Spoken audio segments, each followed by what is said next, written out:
sebagai permulaan, kalau kita lihat pendidikan anak-anak ni sebenarnya, setiap keluarga akan melalui, setiap dari kita lah akan melalui banyak fasa. Kalau kita lihat, kita sebenarnya mengalami pengajian sepanjang hayat, bermula dari sejak lahir, tapi secara konteksnya kita melalui fasa sebelum bersekolah, iaitu daripada usia 0 hingga 4 tahun, sebelum kita masuk ke pra-pendidikan. Usia yang 0 hingga 4 tahun ni, dari lahir ke 4 tahun sebelum masuk kepada persekolahan, sebenarnya juga melibatkan kos. Di mana kadang-kadang tu kita tak perasan pun. Masa kita kecil, anak-anak kita kecil lagi, kita dah start memberikan pendidikan dari rumah. Kita dari segi mainan anak-anak, kita pun dah mula melabur dari segi kita punya pelaburan pengetahuan lah. Kita mengeluarkan belanja untuk pendidikan awal kanak-kanak. Kemudian pada usia 5 hingga 6 tahun, bila anak-anak kita dah masuk ke pra-pendidikan, barulah kita mula keluarkan belanja. Sebab pra-pendidikan ni dah memerlukan bayaran yuran sekolah, yuran tadika lah. Kemudian bila masuk sekolah rendah, usia 7 hingga 7 tahun, kos dia bagi yang sekolah kerajaan mungkin tak banyak sangatlah belanjanya. Tapi bagi yang memilih sekolah sekolah swasta, besarlah sikit belanjanya. Kemudian bila masuk peringkat menengah, ada lagi belanjanya. Dan peringkat yang seterusnya, peringkat universiti atau peringkat pengajian tinggi pada usia 18 hingga 23 tahun. Yang pengajian tinggi ni adalah pengajian yang asas lah. Selepas pengajian tinggi, IPT, boleh diteruskan dengan pasca siswazah pula. Jadi kebanyakan kita lebih kepada memikirkan di pengajian tinggi. Tapi sebenarnya apabila kita dari segi kewangan keluarga, kita patut fikir sejak lahir lagi, apa kita punya plan ataupun rancangan kita untuk bajet kita untuk pendidikan lah, kita mesti ketepikan. Okay, tapi kebanyakan daripada kita hanya fokus kepada apabila anak-anak tu masuk ke pendidikan tinggi je. Tapi sebenarnya kena ingat, pendidikan asas tu sejak dari lahir tu kena ada juga. Okay, so ni satu contoh plan kewangan keluarga. Yang ni saya ambil satu contoh keluarga lah, simple calculation, di mana keluarga ni mendapat isi rumah, pendapatan suami dan isteri lebih kurang 5,600, dan bajet belanjaan mereka kalau dilihat di sini banyak percentage lebih kepada kenderaan. Ini saya ambil contoh sajalah, bukan saya punya bajet lah. Kalau dilihat sini, simpanan pendidikan dan insurans yang bawah sekali ni hanya sedikit saja, 3.6% daripada belanjanya. Yang lain ni kalau lihat, ansuran kereta 15%, petrol 14%, and then mana tadi?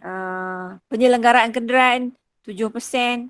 Kat situ saja dah, kalau kira dah hampir 30%. Kalau yang baiknya tentang perbelanjaan yang saya ambil ni, yang bagusnya dia allocate hampir 15% daripada pendapatan isi rumah untuk ibu bapa sebagai tanggungan keluarga.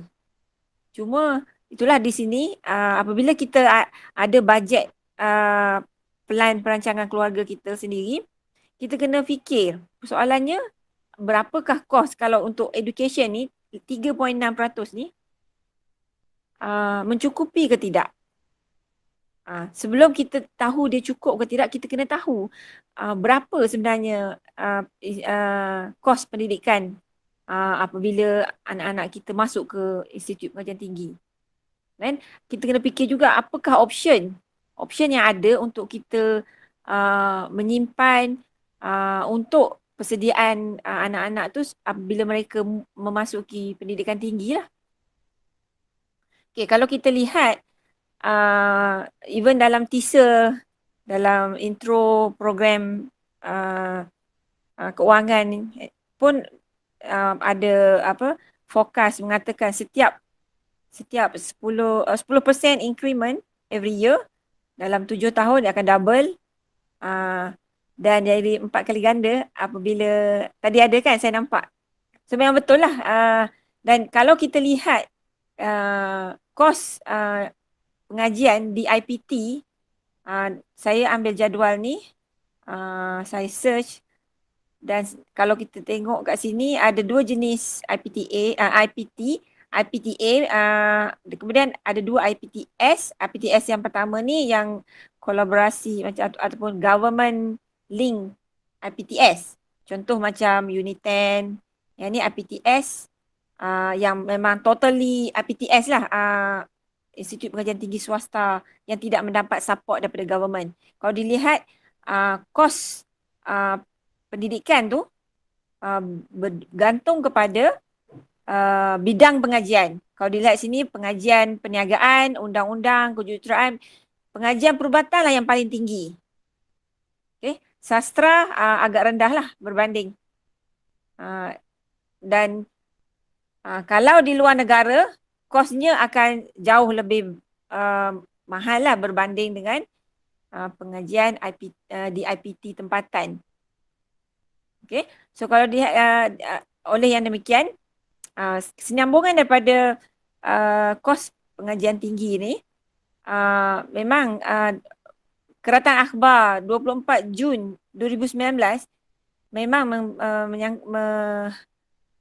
menggambarkan kos pengajian memang bukan dijangka naik, memang akan naik punya. Dia tak akan turun. Sentiasa menaik. Kalau lihat sini, doktor perubatan yang paling tinggi lah. Okay. And so matlamat kita ialah untuk menyediakan anak-anak kita pada peringkat universiti, kewangan untuk pengajian mereka cukup. So apakah option-option yang kita ada? Simpanan. Kita ada, pada dasarnya kita ada 3 option. Simpanan secara tradisional, kemudian simpanan melalui pelaburan ataupun simpanan takaful insurans lah. Yang simpanan pelaburan pula, kita ada beberapa option, sama ada kita menyimpan di bank, kita menyimpan emas, sebab kita semua orang tahu kan emas ni dia punya kenaikan dia, nilai emas tu, nilai ringgit kita pun bersandarkan emas sebenarnya. Jadi emas adalah satu aset yang akan kekal tinggi nilainya. Dan yang hartanah kita pun boleh juga menyimpan dalam bentuk hartanah lah, pelaburan melalui hartanah. Ya, ada juga yang memilih untuk unit amanah. Okay. Kalau kita menyimpan dalam bentuk simpanan wang ringgit, ini saya buat contoh pengiraan melalui simpanan bank. Apabila seorang anak lahir, kita buka akaun untuk dia, kita buat saving sebulan 100 untuk satu anak. Dan kalau dilihat di sini, pada akhir anak akan masuk IPT pada usia 18 tahun kan. Kalau kita simpan 100 setiap bulan, di akhir tahun kita ada 1,200. 1,000 ni kita letak akaun permulaan. Lepas tu ini di hujung tahun kita dapatlah dividen. Ini dividen yang paling tinggi. Biasanya dividen di bank tak sampai pun 15%. Mungkin 7%, 8%. Itu pun tengok bank mana yang kita simpan lah. So, kalau kita menyimpan dalam bentuk simpanan bank, selepas 18 tahun, paling tinggi pun kita boleh dapat 20K saja. Soalannya cukupkah 20K ni untuk anak? Untuk education dia? Saya rasa memang tak cukup lah. So kalau kita menyimpan, lahir je anak, kita terus buka akaun. Katalah kita tak dapat idea tu awal. Bila anak dah umur 5 tahun, baru rasa perlunya menyimpan. Jadi kita hanya tinggal 13 tahun saja yang boleh menyimpan. Kalau tengok 13 tahun, paling tinggi pun kita dapat kumpul 15K. Kalau lambat lagi, anak dah umur 10 tahun dan nak habis sekolah rendah, barulah terpanggil untuk menyimpan. Kita hanya ada 8 tahun saja. Lagi sikit, tak sampai pun 10K. Definitely tak akan cukup lah. Jadi mungkin option menyimpan melalui simpanan bulanan dekat bank, orang kata tak berbaloi lah, tak akan cukup lah. Okay. Kalau kita menyimpan melalui hartanah pula, ini bergantung kepada kemampuan keluarga tu sendirilah. Setengah orang mampu untuk membeli hartanah. Jadi kita ada option, kalau kita mampu, kita boleh buat ini, option yang baik. Beli tanah atau beli harta 250K, contohlah pengiraannya ni, pada usia dan kita tahu kenaikan hartanah ni di antara 5 hingga 10% saja. Nilai hartanah kita, jika kita, bila anak tu dah besar, anak dah nak masuk IPT, sama ada IPT dalam negara ke luar negara ke, kita boleh cairkan simpanan kita dalam bentuk hartanah tu, kita jual dan kita dapat pulangan. Contohnya kalau kita simpan setelah 10 tahun, kalau kita lihat daripada 250, nilai hartanah kita dah menjadi double, 500. Kita boleh tolak kita punya baki pinjaman kita, dan insyaAllah lah cukup. Dan saya honestly, saya tak sempat menyimpan dalam bentuk hartanah, tapi saya tahu rakan-rakan saya yang mana mereka bermula awal, memang ada kawan saya, memang dia buat satu anak, dia beli rumah. Anak yang kedua lahir, dia beli rumah. Mereka ada rezeki yang lebih lah pada masa itu. Macam saya hanya mampu membeli rumah bila anak dah ada anak yang ketiga baru boleh beli rumah. Jadi, tapi cara saya lain lah. Saya ambil option simpanan sendiri dan juga insurans lah. Yang mana insurans ni akan disentuh oleh panel kita yang seterusnya lah. Jadi, option yang ketiga yang saya nampak, simpanan insurans pendidikan lah yang lebih, orang kata, sistematik, caruman bulanan yang tetap,